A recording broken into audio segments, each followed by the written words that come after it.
বাবারে আমি সব সময় বলতাম যে আমার এটা লাগবে সেটা লাগবে, কোনো অজুহাত ছাড়াই বাবা আমাকে সবকিছু এনে দিত।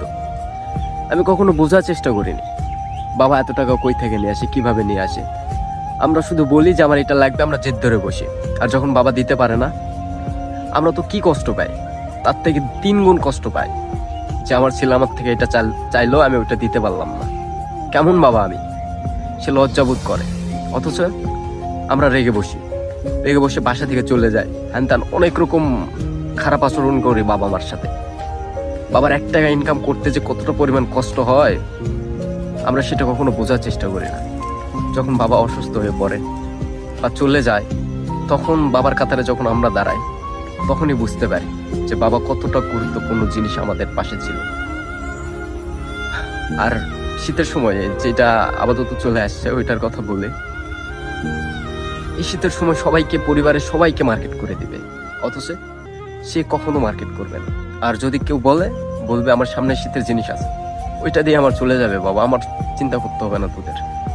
কিন্তু তার বুক ফাটে, তবু মুখ ফুটে না। তারও ইচ্ছে করে নতুন নতুন জামা পরতে, কিন্তু সে পরতে পারে না। পরিবারের একটা দায়িত্ব, প্রচুর পরিমাণ চিন্তা ভাবনা করে তার মাথার মধ্যে যে আমার 10 টাকা থাকবে, যদি 10 টাকা আমি খরচ করি, খরচ করি, ওই 10 টাকা দিয়ে 5 টাকার ছেলে মেয়েদের জন্য জিনিস নিয়ে যাব, আর 5 টাকার বাজার করব, 7 দিন খাইতে পারবো।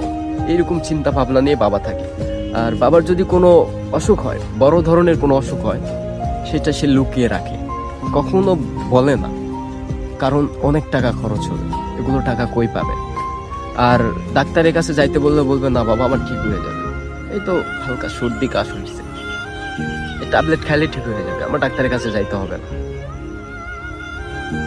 বাবাকে নিয়ে বলতে গেলে কথা শেষ হবে না। বাবা যার আছে সেই বোঝে, আর যার নাই তাই বাস্তবতা জীবন বুঝতে পারে বাবা হারানো যে কতটা কষ্ট।